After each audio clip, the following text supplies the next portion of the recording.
Hello everyone, I'm Samuel Isaiah, and I'm a passionate and driven educator that strives to bridge the gap between theory and practice by challenging the status quo and leading collaborative changes. The title of my talk today is Inspiring Students. Now, motivating, inspiring, and making learning meaningful to students has been debated widely even before the COVID 19 pandemic. However, its significance has been vividly experienced as teachers now find it challenging to engage with their students, especially with the ever changing and evolving circumstances of education. This also relates to how students are now encouraged to find motivation in learning beyond the accustomed context of examinations and memorization. Therefore, in my talk today, I'll be highlighting three valuable points and insights from my experience as an educator and leader on how both students and teachers can learn from one another, not just to inspire, but to create a meaningful learning experience together. Now, my first point is this: inspiring students through meaningful learning.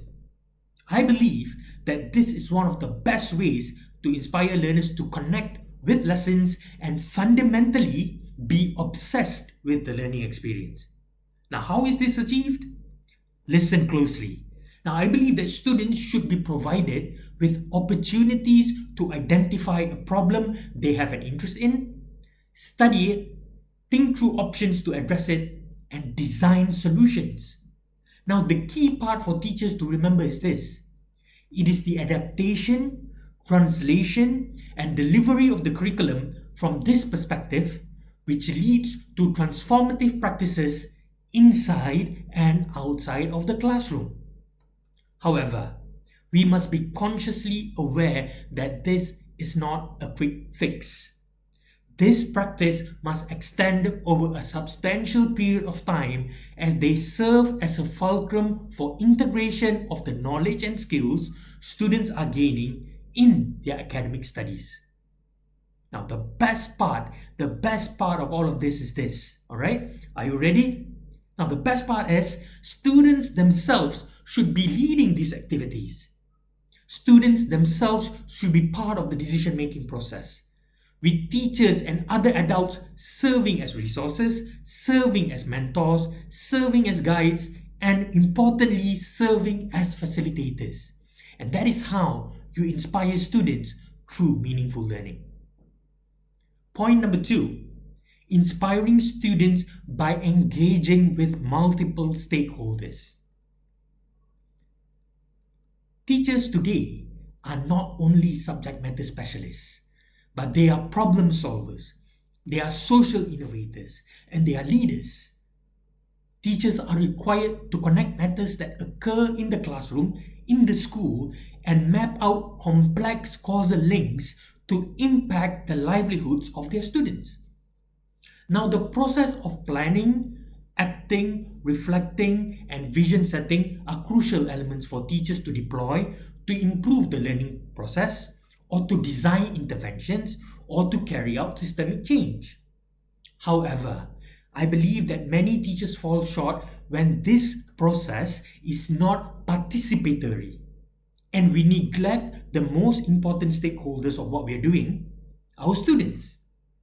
Therefore, it is crucial to actively include and collaborate with them, as not only can the students provide feedback about what works and what doesn't, their likes and their dislikes, but most importantly, it promotes a sense of ownership among students. And when this happens, the absence of sustainability, the absence of disengagement of students could be a thing of the past. In addition, teachers, we should not be working in silos. Networking and learning from other teachers, learning with other teachers, creating communities of practice are very important. As we share and learn from each other, we can be critical of each other's practice to inspire not just ourselves, but our students, and to engage with them. And that is why we should inspire our students by engaging with multiple stakeholders. My third and final point for today is this: inspiring students through love. Dear teachers, don't just teach, create relationships. I believe that teachers set the tone for intrinsic motivation.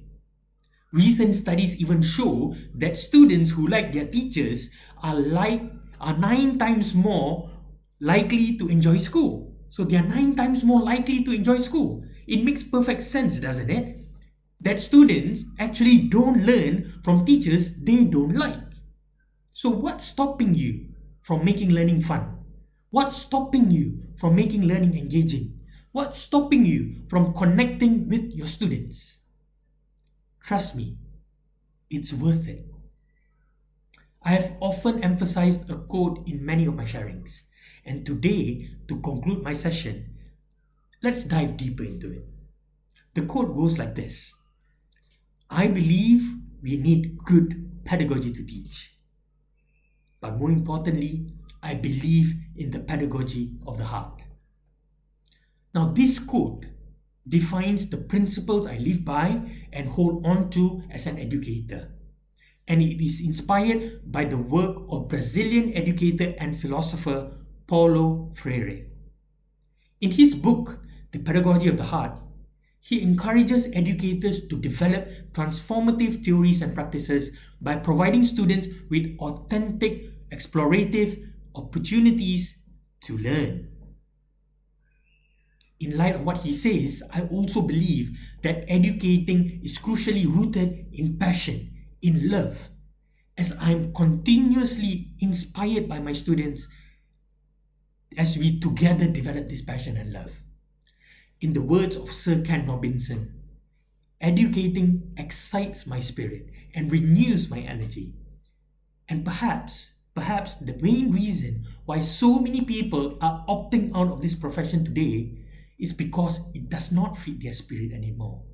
It does not feed their energy or their passion. And to me, doing something as important, as crucial, as impactful, as life-changing as educating without love and passion is going to be extremely dreadful. With that, I'm Samuel Isaiah, and thank you for listening.